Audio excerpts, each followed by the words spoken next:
I can't think of a better reason to do it than to honor a guy that put his heart and soul into this track for so many years, Bubby Brower. I raced against him, dare I say, back in the late 80s, and always a great guy, always a smile on his face. So it's great that these guys are getting the spotlight tonight. It's great that they have a long-distance race. It's even better that it's honoring Bubby Brower in a division that he did so well in. Okay, it is time to meet our 17-car starting lineup for the Bubby Brower Memorial SK49. Starting in the 17th position from Trumbull, he is in car number 42, Alan Benincaso.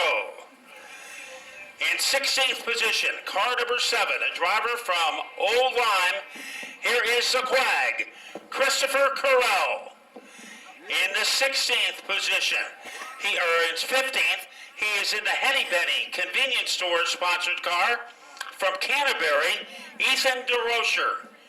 Then it will be Vic the Quick, starting in the 14th position, and car number 74 from Plainville, Victoria Bergenti. Next we have a driver from Naugatuck, a second-generation driver, and car number 10, a rookie competitor, Nick Anglaise. In the 12th starter, a third-generation driver in the 07 Connecticut, a two-time Bandolero champion at the Speedbowl, and the Marvin Racing number 07, Anthony Marvin. By his side, in car number 21, a driver from Naugatuck, here is Chris Gambos.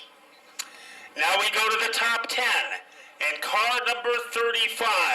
He has had 3 SK Light victories this season at the Stafford Motor Speedway from Shelton, Connecticut. Andrew, the High Roller Moeller. Then in car number 76, starting 9th, he has had 2 victories at Stafford this year. He is also a former legend champion at the Speedbowl. Here is Buckshot, Mark Buckeye. Buckeye Construction and RH2-Way Radios are his sponsors. Then we go to the 01 car from Colchester, Connecticut. Here is Red Thunder, Brian Narducci, point leader at Stafford and also leading the Rookie of the Year standings. Crystal Auto Body will bring us car number 32. He has 2 wins this year. He is a multiple mini-stock champion at the Speedbowl. Here is Wayne Burrows. Then we go to our point leader in car number 57. He is from Brantford in the Mr. Reuter sponsored car, JP, Jonathan Polo. Starting next to him in the 5th position from Vernon in the Napa sponsored number 88 car owned by Larry Goss. The driver tonight, Brett the Jet Gagne. Starting 4th in the field will be car number 06. He is a multi-time champion in V6 Modifieds. He is in car number 06 tonight from Millbury, Keith Caruso. Our next driver has won truck races here at the Speedbowl.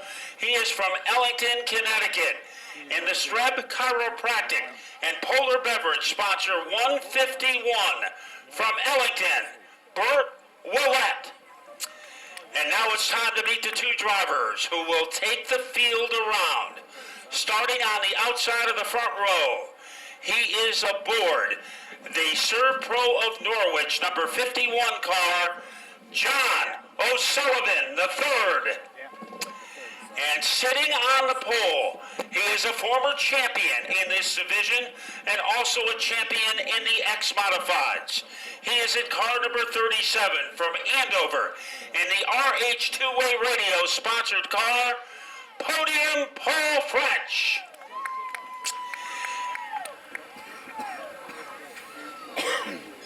So, Rob, as soon as everybody is all set, we are going to ask the fans to get this party started.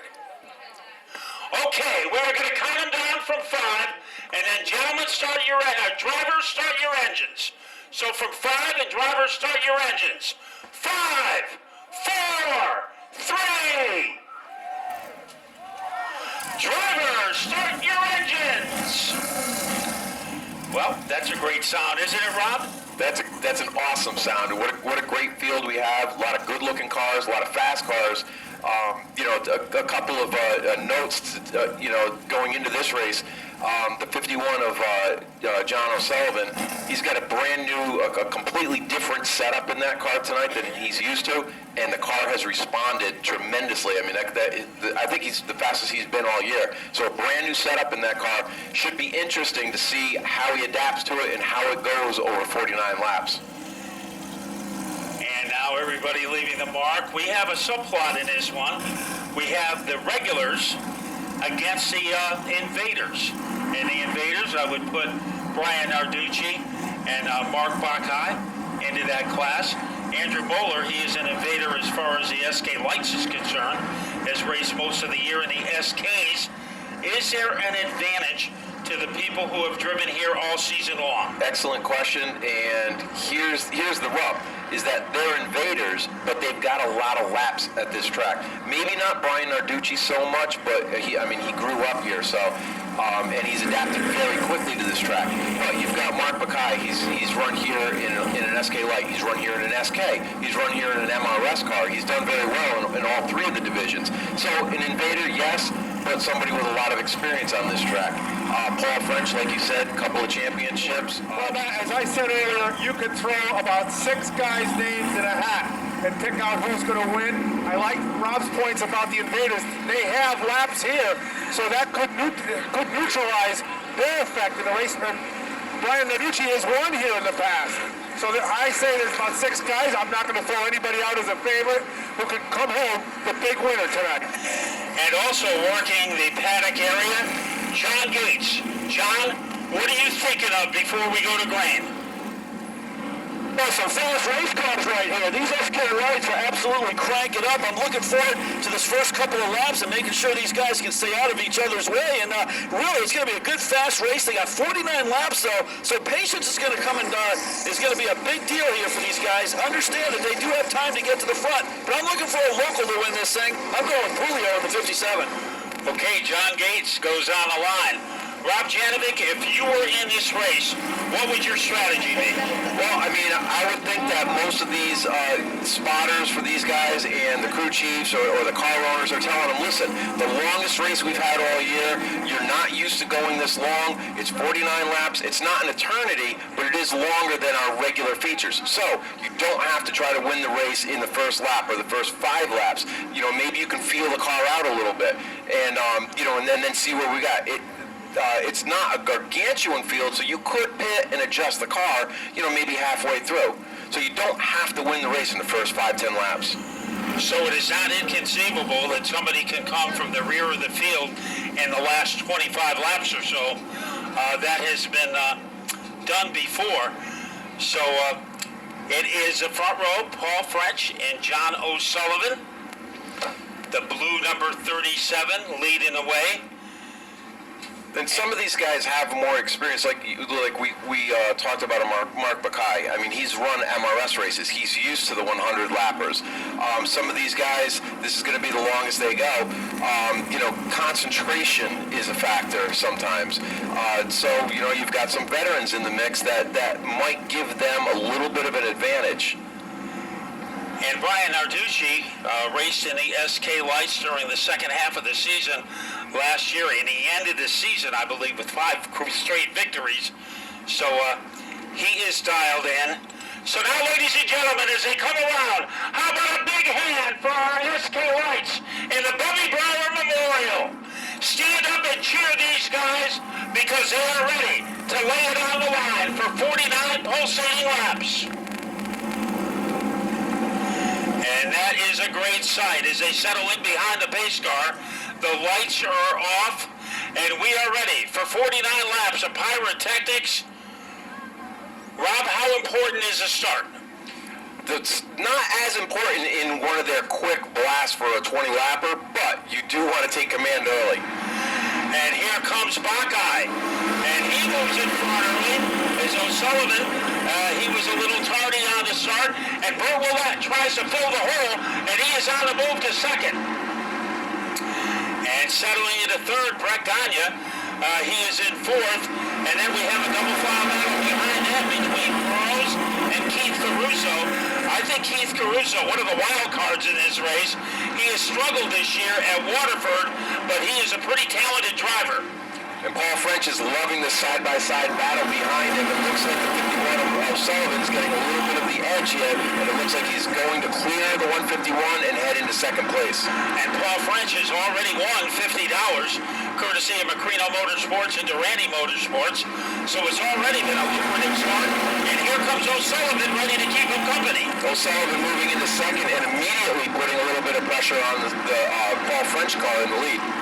Brett Gagne has struggled for most of 2018, but he is holding his own against Burt Willett. Now Burrows trying to move in. He is in the top five. Right now, Brian Narducci a little deeper in the pack. He is currently in 9th place.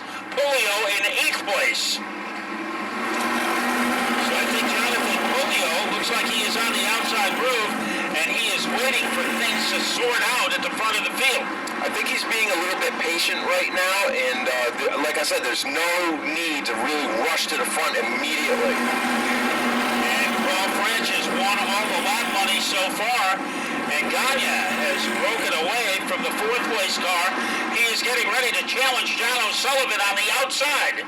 And the 51 of John O'Sullivan is going to have to start thinking about making a move pretty quick here, because Gagne and the Napa-sponsored 88 is going to start working the outside, and we have a caution. That's Victoria Vergeni in turn 4, bringing out the yellow on lap number 7.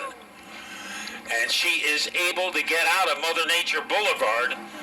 But Vic the Quick, the only female driver in the history of the Speedbowl to win in the SK Light division. And one of the things with the SK Lights is they are, as opposed to the SK Modifieds, they're underpowered.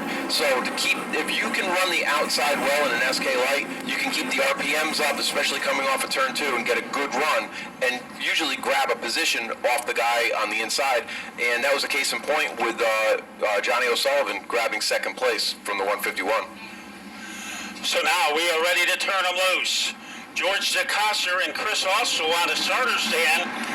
And it is French, another lightning bolt start. Battle for second. Let's see what O'Sullivan can do on the outside of Gagne.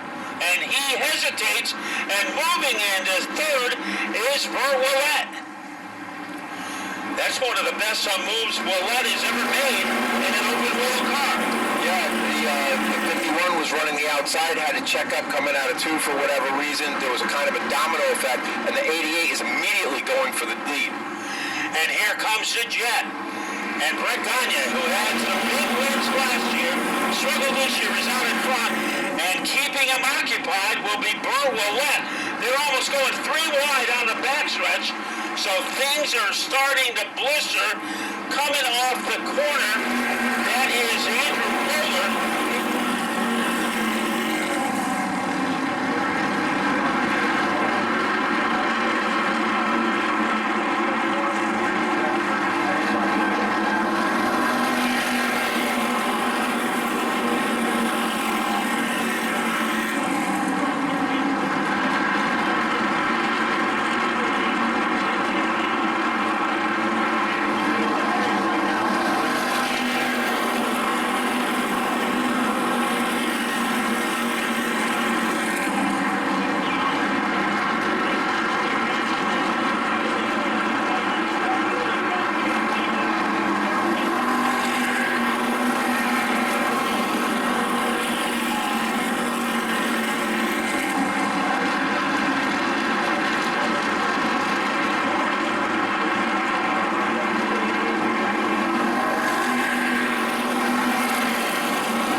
sometimes, especially when the temperatures get cool, when you go back to green after, sometimes an extended caution, your car could be completely different. We'll see what happens now. Gagne comes out of the barrel. A little shimmy shake for the 151. Caffeine Twitch, but he still manages to move in a second. I would keep an eye on the 35 of Andrew Muller as he's rolling up the outside. He looks like he's got a fast car. And it is Muller trying to get by John O'Sullivan. O'Sullivan in the 51, Muller in the 35, and Muller moves into third, and he is attacking Burt Willett. And I don't think he's ready to just settle for third. I think he's going to be charging to the front. Around the sticky dynamite with Andrew Muller, and look who's behind him. Mark Buckeye on the outside groove in car number 76. We wondered if the outside groove would be working tonight, and it appears it is in the affirmative. The outside groove might be the preferred line. Again, they know how this race got all strung out in the first 25 laps. These guys are looking to make moves quickly here. So right now, trying to slash his way underneath Burt Willett, and almost hitting the wall that time was Nick Anglaise. Brian Arducci still deep in the pack in the 11th position, and the other competitors don't want Gagne to get too far out in front. Those good heads up driving by Arducci in the 0-1. He saw the tank line get out of shape and made some evasive moves. That was good heads up racing. And Gagne leading by about the length of an ironing board over the 151 of Willett. Venturing to the outside is Muller. So Muller is going to try to take the outside groove and maybe look like he almost made a crossover move. Muller having a difficult time getting back Burt Willett. Buckeye settling in third. John O'Sullivan is next. Caruso 6th, Pulio 7th. Burrows has come up to 8th, and Arducci 9th. So Burrows, he was 9th before he did, so he's actually picked up the spot in 8 laps. And now he is going after JP. We've got Muller going for second on the 151. Gets a little fast up, coming out of the road. It looks like he might get it to stick in 1 and 2. And he definitely does. So by a shot, it is Muller. Fighting back on the outside, Burt Willett. But here comes the high roller. And Andrew Muller is in second place. As we said before, he's taking advantage of this. He's got a quick lead. So let's see if that 35 can start chipping away at it. He knows he has to. This very well could go green the rest of the way. And there's only 14 laps in which for Muller to make a move. Willett is third, and it is Buckeye fourth, and O'Sullivan fifth. And we'll see how long it takes Muller to catch up to the back end for the Gagne car. Gagne's been around the block a few times. He is a young veteran with a plan from Vernon. And right now, he is showing his expertise at the front of the field. And we don't know if he's going as fast as he can, or if he's just keeping a nice pace that he's comfortable with. If you watch his ride, he's going into turns very high. He's not beating up his tires, and he feels that that's the best way around the track with the quickest lap times. So, the 35 is not closing in on him, so that could be working for him. Maybe a caution out. And a car, Chris Corral, is on the grass, adjacent to turn number 3. What happened? Well, in that last restart there where I lost the lead, I lost my front brakes. The pedal just went right to the floor. Just makes it way too loose to drive in at that point. So I tried to limp it around, and then I lost my spotter. Its battery must have died in his radio. And then no brakes, no spotter. That's enough for me. Now, Paul, let's talk a little bit about some of the battles that you had in this early part of the division as we go back to green. And let's see what Gagne does. Being challenged by Muller. This could be the race on the restart. Gagne getting the jump. Muller has a momentum. Huge runoff of 2 for the 35 of Muller, and he's not going to stop until he gets that lead. As he is able to jet stream his way off the corner. New leader. On lap number 39. It's Andrew Muller. Car hits the wall hard by Buckeye. And that was a hard hit between 1 and 2. The 88 got a little crossed up. it's a domino effect. Unfortunately, the 76 got the short end of the stick on that. Willett behind the wheel. Yeah, I think that was one of the feel-good stories of this race. Burt Willett, one of the great guys. On his car it says a mighty midget. Well, he has been a mighty tonight with a mighty right foot, so he has an opportunity. But the spotlight belongs to Andrew Moeller, looking for the biggest win in his SK Light career. He has won at places like the Brickyard, but he is Willett battling Gagne for second, and Gagne wins that battle. Gagne's not going away. He's got a good run off for 2. And he is giving a fight to Moeller. Moving up on the outside is Caruso, and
just about to say he's not wasting any time. He's jumping right to the outside to get around these guys. And as we did, as of he knows that Gagne is going to come after him hard, going to be attacking him on the outside. So this is a moment of truth that has arrived in the Bobby Brower Memorial. Moeller on the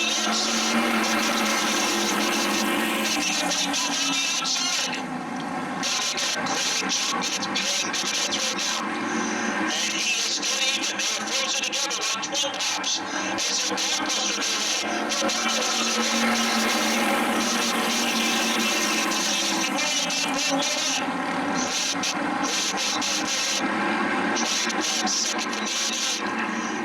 His best run ever in an SK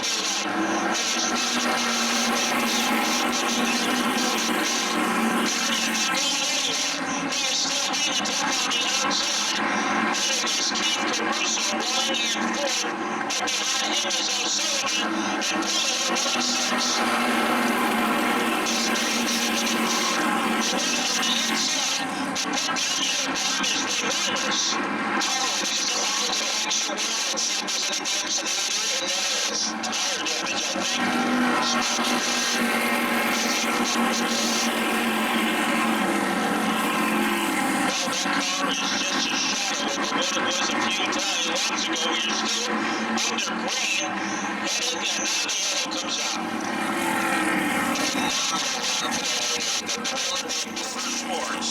Green, white, checker.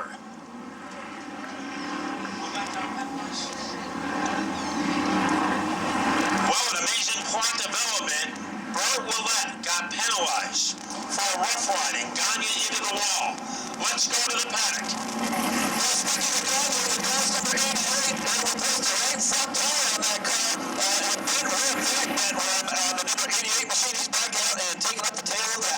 That's unfortunate because it just took 2 great runs for these 2 cars, their best runs of the year, and it just put them in the back of the pack. That's just unfortunate.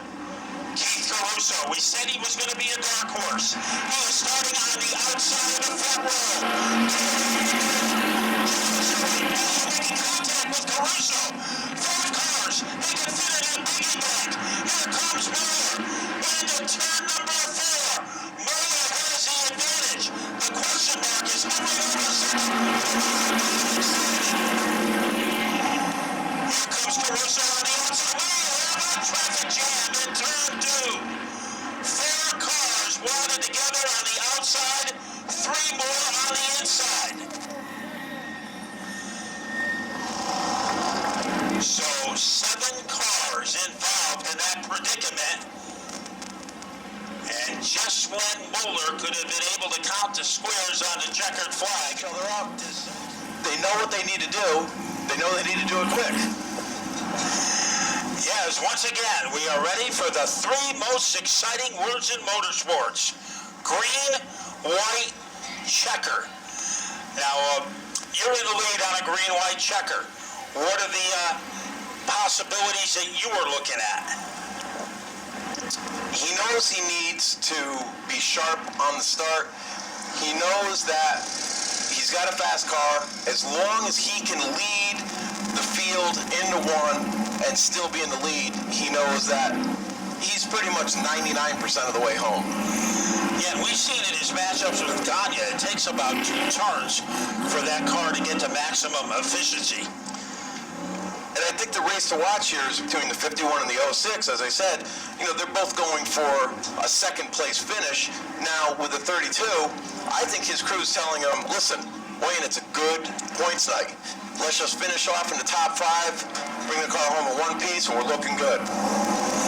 So Burroughs is 4th, Corral in 5th. So Corral was able to take advantage of the altercation to improve his track position. And now the moment of truth has arrived. Well, a late arrival at the rear of the field, but the focus is on the front, on Andrew Moeller and Keith Caruso. And that was not going to work.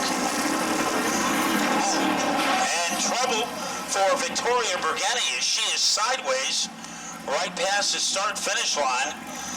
So Vic the Quick, she got into some quicksand on the front straightaway.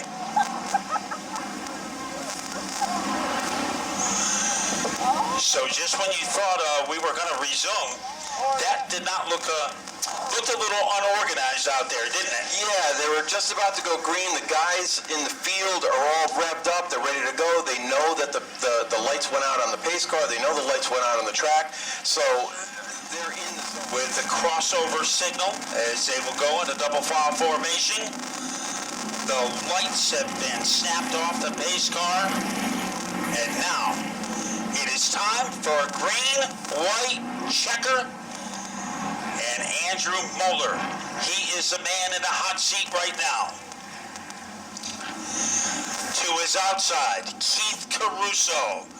We turn up the decibel level as this restart could decide the race. Here comes Moeller in a hurry. Caruso right there with him as they go into turn number 2. Moeller pulls away. As you said, it was between Caruso and O'Sullivan.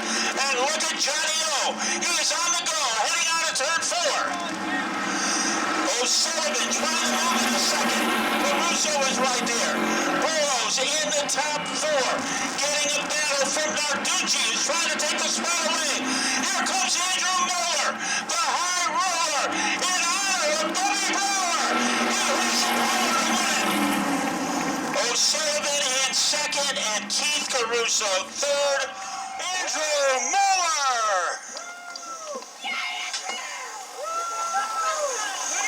The winner of the Bobby Brower Memorial SK Light 49 to win a race of this magnitude.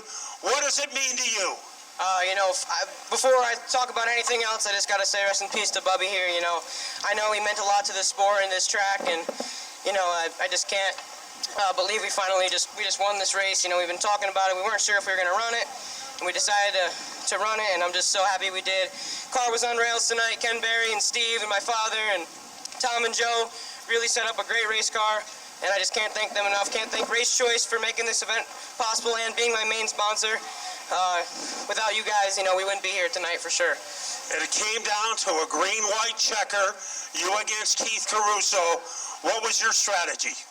We won the lead over on the top side there, over Brett, and then those green-white checkers were really nerve-wracking for sure. Keith is really fast. Johnny O is super fast each and every week. Really sorry for some of those guys that got piled up over there, but just can't thank everyone enough for this win. This is definitely the best one yet. Yeah, I know you've won a lot of races all over the country, and I was going to ask you where this one ranked, but you've answered it. This is number one for sure, and this will always be number one. And he was number one tonight in car number 35, Andrew Moeller. So the high roller has done it, finishing in second. And this also has to be a career highlight for John O'Sullivan. What we knew with 2 laps to go, the race was going to be between you and Keith Caruso for second. Where did you get the advantage?